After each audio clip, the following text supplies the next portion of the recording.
तो आज हम आपके लेसन 10 में बहुत इम्पोर्टेंट चीज़ आपको कराएंगे।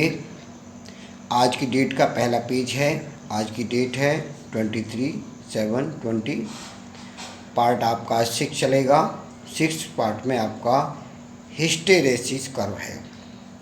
हिस्टेरेसिस कर्व में क्या होता है, हाँ यहाँ डायग्राम आइए।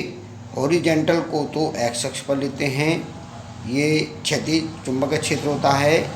चुंबकन तीव्रता को वाई अक्ष पर लेते हैं, इसे आई से डिनोट करते हैं।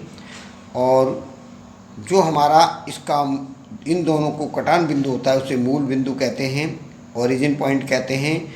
ओरिजिन पॉइंट से इनिशियल स्टेट से यहाँ पर आई और एच की वैल्यू 0 होती है। जैसे जैसे आई की ओर बढ़ती है आई की वैल्यू बढ़ती है, एच की वैल्यू बढ़ती है और आई की वैल्यू बढ़ती है। आई की वैल्यू ज़्यादा बढ़ती है, एच की वैल्यू वेरिएशन कम होता है। यहाँ पर आकर के बढ़ना बंद हो जाता है, ना तो आई की वैल्यू बढ़ती है ना एच की वैल्यू बढ़ती है। तो इसे हम सैचुरेशन कहते हैं। क्या कहते हैं? सैचुरेशन। तो ओ से हम ए पर आए, ए से हम बी, ए से बी पर, बी से सी पर, सी से डी पर, डी से ई, ई से एफ, एफ से ए पर आई। ये जो हमारा एक लूप बना, इस लूप को हम हिस्टेरेसिस लूप कहते हैं। और इसके ये जो कर्व होता है, इसे क्लोज कर्व होता है, इसे कहते हैं हिस्टेरेसिस कर्व। अब इसमें दो बातें होती हैं। ये तो हमारी इनिशियल स्टेट होती है, जहाँ पर हमारी एच की वैल्यू 0 हो जाए, एच की वैल्यू 0 हो जाए और हमारी जो चुंबकन तीव्रता है, जो इंटेंसिटी है, मैग्नेटाइजेशन इंटेंसिटी का मान मैक्सिमम हो जाए और एच की वैल्यू 0 हो जाए, तो उस पोजीशन को कहते हैं रेटेंटिविटी। रेटेंटिविटी होती है पोजीशन। बी से सी को शो करती है। अब इसमें जो हमारा सी से ओ तक का भाग होता है, ये हमारा भाग कहलाता है क्यूरियोसिटी। इसमें क्यूरो फोर्स लगता है। क्यूरो फोर्स लगता है। क्यूरो फोर्स लगने से क्या बताता है कि हमारी इस पॉइंट पर आकर के मैग्नेटाइजेशन तो 0 हो गया, लेकिन हमारी हॉरिजॉन्टल इंटेंसिटी जो है हमारी वो माइनस में हो गई है। तो उस स्थिति में इसको हम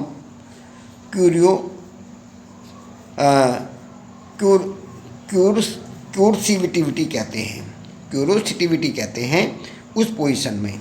अब इसमें एक तो हमारी यहाँ सैचुरेशन हुई, जब हम नीचे की तरफ आए निकल के तो डी पोजीशन पे यहाँ भी सैचुरेशन होगी। जब सैचुरेशन मतलब होता है आई और एच का बढ़ना बंद हो जाए, शून्य पोजीशन में आ जाए, ना आई बढ़े ना एच बढ़े, तो उसे कहते हैं सैचुरेशन पॉइंट। अब इसमें हमारी एच आई का रेशो बनता है। तो अब हम ये हमारी सैचुरेशन कब बनती है? जब हम मैग्नेटिक सब्सटेंस को मैग्नेटिक फील्ड में रखते हैं, तो हमारी ये सारी प्रॉपर्टी इसके अंदर आती हैं। तो अब हम हिस्टेरेसिस कर्व में बताएंगे आपको, when a ferromagnetic substance is placed in magnetic field. हमने फेरोमैग्नेटिक सब्सटेंस लिया, उसको हमने फील्ड में रख दिया। Then the point O represent initial magnetize. तो ये हमारी इनिशियल पोजीशन को शो करता है और रिप्रेजेंट करता है इनिशियल अनमैग्नेटाइज हमारा पोजीशन है ये। तो जो ये अनमैग्नेटाइज पोजीशन है, तो हम ये कह सकते हैं एज एच इज इंक्रीज, जैसे हम इससे आगे की ओर बढ़ते हैं, H is increased and I increase. अगर एच बढ़ रही है तो आई भी बढ़ती जा रही है, लेकिन एक पोजीशन पर दोनों का बढ़ना बंद हो जाता है। बंद होने के बाद वापस हमारा जो वैल्यू होती है, एच की वैल्यू कम घटती है और आई की वैल्यू ज़्यादा घटनी शुरू हो जाती है। जिस पॉइंट पर केवल हमारी एच की वैल्यू 0 होती है और आई की वैल्यू मैक्सिमम होती है, उसे रेटेंटिविटी कहते हैं। तो हमने कहा द पावर ऑफ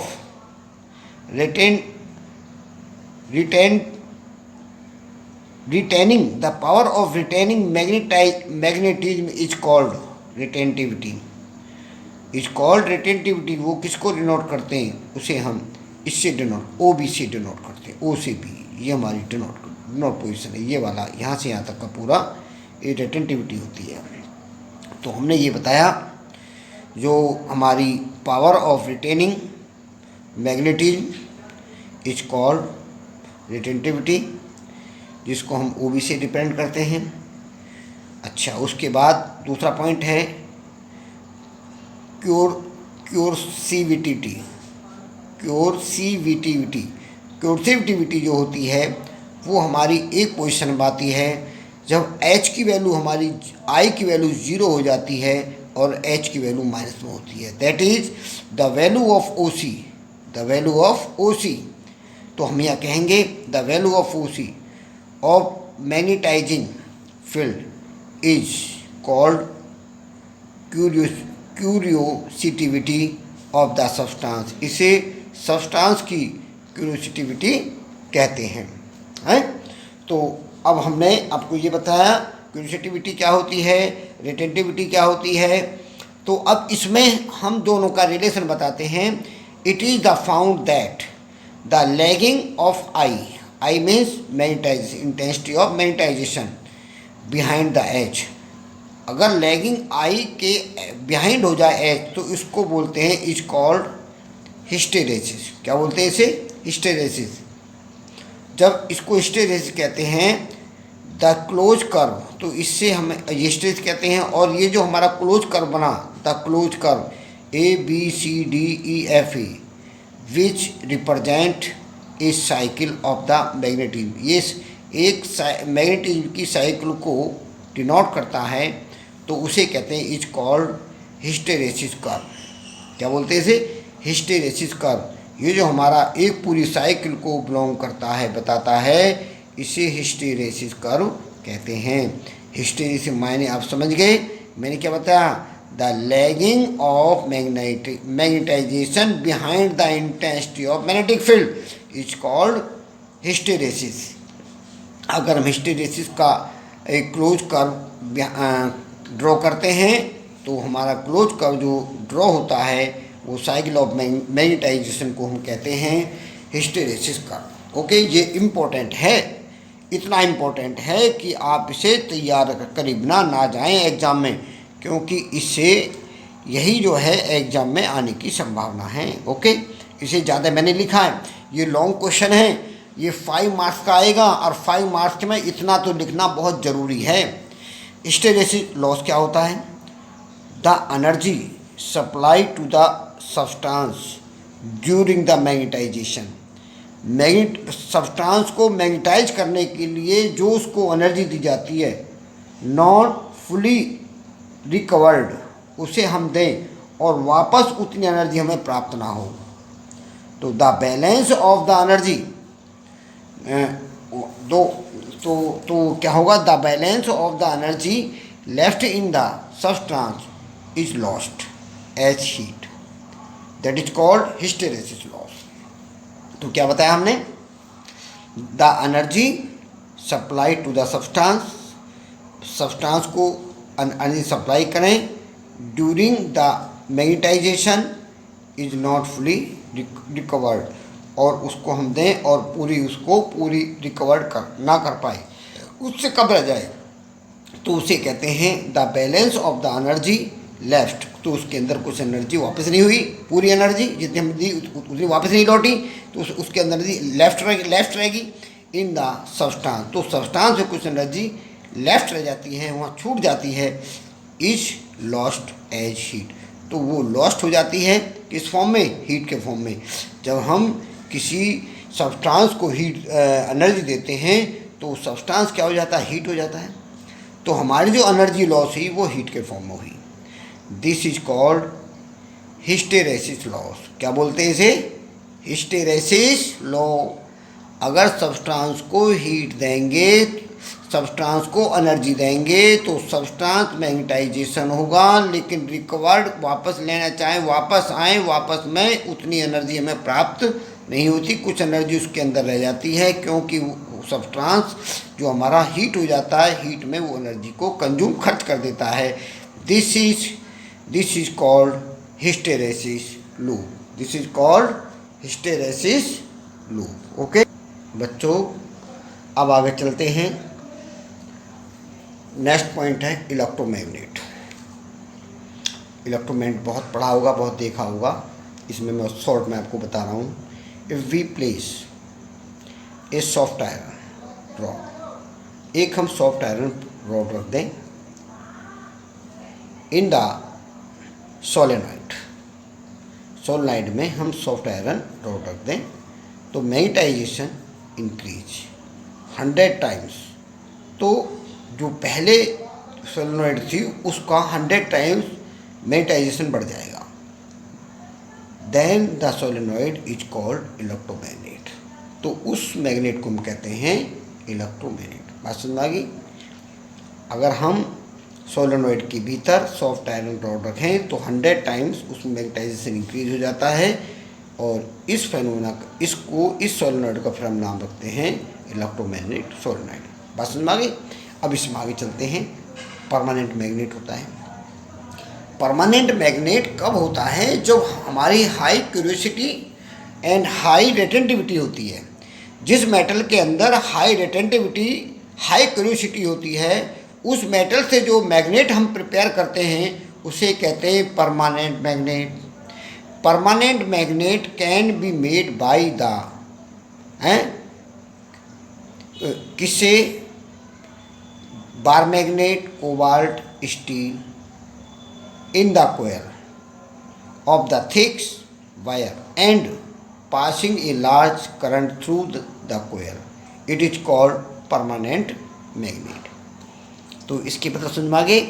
यदि हम उनको बार मैग्नेट और स्टील में कोयल को हम प्लेस कर दें, रख दें, तो हमारी ये परमानेंट मैग्नेट बन जाती हैं और इसमें काफ़ी लार्ज करंट भेजने पर भी इसके अंदर वो परमानेंट मैग्नेट ऑलरेडी बनी रहती है। ओके, तो परमानेंट मैग्नेट किससे बनती है?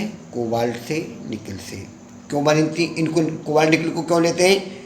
क्योंकि हाई रेटेंटिविटी एंड हाई क्यूरियोसिटी होती है। हाई क्यूरियोसिटी, हाई रेटेंटिविटी के कारण हम कोबाल्ट निकल को लेते हैं। कोबाल्ट निकल से बनी मैग्नेट जो होती हैं वो परमानेंट मैग्नेट होती हैं। ओके, अब इसमें एक क्वेश्चन और पूछा जाता है, वही मैं आपको बताता हूँ। Magnetic properties of soft iron and steel, इनमें डिफरेंस कभी कभी पूछता है। तो डिफरेंस को ये आपका मान लिया 2 नंबर में इतनी बात पूछता है और वो आप ना लिख पाएँ तो बड़े दुख की बात होगी, क्योंकि मैंने पढ़ाया, जो चीज़ मैंने पढ़ाई है वो बच्चे को कोई हाथ से छूट नहीं जानी चाहिए, क्योंकि मेरे हाथ की लिखी हुई चीज़ें हैं और वो आपको ज़रूर काम आएंगी। तभी से देखेंगे पहला point, the retentivity of soft iron is greater than retentivity of steel. Soft iron की रेटेंटिविटी स्टील रेटेंटिविटी से ग्रेटर होती है। पहला पॉइंट डिफरेंस हो गया। Second difference, the coercivity of the soft iron is less than coercivity of steel. Steel से कम होती है। सॉफ्ट आयरन की जो स्टील से कम होती है रेटेंटिविटी हाई होती है। 2 पॉइंट हो गए। तीसरा point, the hysteresis loss in soft iron is smaller then in steel. तो हिस्टेरेसिस जो लॉस होता है सॉफ्ट आयरन में कम होता है और स्टील आयरन में ज़्यादा होता है। तो आपको ये 2 मैंने डिफरेंस बताए हैं। इन 3 डिफरेंसों को आपको याद रखना है। ये डिफरेंस आ सकता है, आपको लिखेंगे, दे सकते हैं, discuss the difference of magnetic properties of the soft iron and steel. Steel में और सॉफ्ट आयरन के बीच प्रॉपर्टी बताइए हैं। तो ये आप याद करेंगे, इम्पोर्टेंट है। ये जो बात की जो पॉइंट छोटे छोटे पॉइंट हैं इम्पोर्टेंट जो मैंने बताया है। अब इसका चलता है मेन पॉइंट्स। मेन पॉइंट्स इस चैप्टर के क्या हैं? B equal to formula h² + v² का स्क्वायर रूट। h क्या है? हॉरिजेंटल, v क्या? Vertical component of magnetic field. tan theta direction of the magnetic field. Direction क्या? tan theta = v/h। अगर हमें अलग अलग करना है बी की वैल्यू क्या होती है मैग्नेटिक फील्ड, बी क्या होता है magnetic field of earth, mu naught upon 4 pi 2m upon R Q. और म्यू क्या होती है, म्यू को क्या बोलते हैं, म्यू को क्या कहते हैं, म्यू को बोलते हैं, आपको मैंने बताया था, क्या बताया था कि जो हमारे मीडियम होता है, जो हमारा मैग्नेटिक फील्ड है, मैग्नेटिक इंडक्शन और हॉरिजॉन्टल मैग्नेटिक फील्ड को हम बोलते हैं परमेबिलिटी। इसे म्यू से डिनोट करते हैं, mu equal to B upon H है। तो रिलेटिव भी होती है, रिलेटिव म्यू आर कहते हैं। ये क्या हमारा काई एम क्या कहते हैं, I upon H. The ratio of the magnetization to the dipole moment is called chi M. Chi M means susceptibility, magnetic susceptibility होती है। आई क्या होता है, I M upon V, unit volume में जितनी मैग्नेटिक पावर होती है उसे हम मैग्नेटाइजेशन कहते हैं। एम क्या होता है, डाइपोल मोमेंट होता है। वी क्या होता है, वॉल्यूम, किसी सब्सटेंस का डाइपोल मोमेंट, यूनिट वॉल्यूम का डाइपोल मोमेंट को हम मैग्नेटाइजेशन कहते हैं। मैग्नेटाइजेशन, अब इसमें एम की वैल्यू क्या होती है, एम का फॉर्मूला क्या होता है, एन आई ए। एन क्या है, नंबर ऑफ टर्न, आई क्या है, फ्लो ऑफ करंट, ए क्या है, एरिया ऑफ द कॉइल। तो ये इस चैप्टर में जो न्यूमेरिकल आते हैं, इस पे न्यूमेरिकल एक क्वेश्चन ज़रूर आना है। थ्योरी के 2 क्वेश्चन, 3 क्वेश्चन इस चैप्टर में से आने हैं। अगर जिसने ये 3 इस चैप्टर को जो मैंने कराया है इससे कर लिए, तो 3 क्वेश्चन बोर्ड में उसको कोई रोकने वाला नहीं है। 3 क्वेश्चन तो उसको रखे मिलेंगे, वो तैयार कर लेना चाहिए। ओके, अब मैं आगे इसके न्यूमेरिकल स्टार्ट करता हूँ बच्चों। अब इसकी थ्योरी के बाद मैंने आपको मेन पॉइंट बताए। मेन पॉइंट में आपको सब चीज़ बता करके मैंने सारे फॉर्मूले लिख दिए मैंने आपको। उन फॉर्मूले बेस में अब आपको ये क्वेश्चन मैंने लिखा है। देखिए, आपके पास बुक नहीं होगी तो देखिए मैं कितनी आपके लिए बात कर रहा हूँ। मैंने क्वेश्चन अपने हाथ से पहले लिखा है, एक्सरसाइज का क्वेश्चन। एक्सरसाइज में आपको प्रिंट करके भेजता नहीं, मैंने अपने हाथ से न्यूमेरिकल लिख दिया। अब इसमें देखो क्या दिया है, the magnetic moment is 4.8 ampere metre square, M दे दिया। तो उसका जो सैचुरेटेड डिस्टेंस है न्यूट्रल पॉइंट से वो कितना है, 30 सेंटीमीटर, 13×10⁻² मीटर हो गया। म्यू नॉट 4 पाई की वैल्यू कितनी, 10⁻7 है, वीवर पर एम्पियर मीटर होती है। इसका फील्ड क्या है, तो इसका होता है magnetic field horizontal component of magnetic field H equal to, क्या फॉर्मूला होता है, mu naught upon 4 pi 2m upon R Q. इसकी वैल्यू कितनी होती है, 10⁻7। 2 इंटू एम की वैल्यू कितनी है, 4.8, और आर की वैल्यू हमने 3 × 10⁻1 का क्यूब कर दिया। इसकी इसमें मल्टीप्लाई करेंगे 9.6 10⁻7, और 3 का क्यूब करेंगे 27 इंटू 10⁻3, 10⁻1 की पावर 3 है तो 3 पावर ऊपर जाएंगी तो 4 पावर बचेंगी। अब हम इसको इससे डिवाइड करेंगे तो हमारा पॉइंट यहाँ आएगा, इस पॉइंट को आगे बढ़ाएंगे 3.55 10⁻⁻5 वेबर पर मीटर स्क्वायर। इस तरह का न्यूमेरिकल पेपर में आता है, आपको भी आएगा। ठीक है, अब इसी पर बेस आपको दूसरा क्वेश्चन कर रहा हूँ। देखिए, मैं छोड़ नहीं रहा हूँ आपके लिए, एक एक क्वेश्चन आपको आपके क्वेश्चन का जवाब दूंगा मैं। देखिए, अब इसमें क्या दिया हमें, जो हमारा मैग्नेट है, magnet is placed with its north neutral point is 10 centimetre away from the centre of the magnet. The BH is 0.4 Gauss and find the magnetic moment. ये हमको क्वेश्चन मैंने लिख दिया, अपने हाथ से लिखा। देखिए, आपके पास बुक नहीं होगी कोई बात नहीं, मैं लिख के दे रहा हूँ, आप उसे कर लीजिए। आर की वैल्यू कितनी है, 10 सेंटीमीटर। गिवन है मैग्नेटिक फील्ड 0.4 गॉस को वीवर में चेंज किया, 0.4 10⁻⁴, 4 10⁻⁵ पॉइंट हटाया, बार बढ़ा दी हमने। आर की वैल्यू हमको दे रखी है, फिर हमने फॉर्मूला लगाया।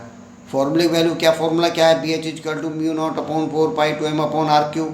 लेकिन ये हॉरिजेंटल में 2 ना लगाएं, 2 को आपको रहने दो, ऐसे रहने दीजिए, कोई दिक्कत नहीं। BH की वैल्यू गिवन है, इसकी वैल्यू आपको 10⁻7 होती है, 2m upon R Q. R Q की वैल्यू है हमारी कितनी, 10⁻³ 10 7 पावर में 3 पावर जाएंगी, 4 पावर बचेंगी हैं। अब 4 पावर जो हमारी बची दूसरी तरफ जाएंगे हैं, तो अब हमारा क्या हो जाएगा 2m इक्वल टू 4 × 10⁻⁵ प्लस 4, क्योंकि यहाँ 4 बची दूसरी तरफ जाएंगी तो प्लस की हो जाएंगी। 4 5 में तो 4 गए तो हमारा एक पावर बची, एक पावर में हमने पॉइंट लगा दिया, तो हमारी 2m की वैल्यू कितनी आई 0.4। जो 2m क्या होता है, 2m होता है हॉरिजेंटल लाइन में डायपोल मोमेंट का जो हॉरिजेंटल को हम लिखते हैं mh, 2m को लिखेंगे mh equal to 0.4 ampere metre square. ऐसा क्वेश्चन करने के लिए आपको आएगा, करके आएंगे ना। मैं एक भी क्वेश्चन नहीं छोड़ा, एक भी थ्योरी का पॉइंट नहीं छोड़ रहा हूँ, एक एक चीज़ को अच्छी तरह करके चल रहा हूँ। अब आपके ऊपर मेहनत है कि आप इस पर कितनी मेहनत करते हैं, कितना याद रखते हैं। ओके।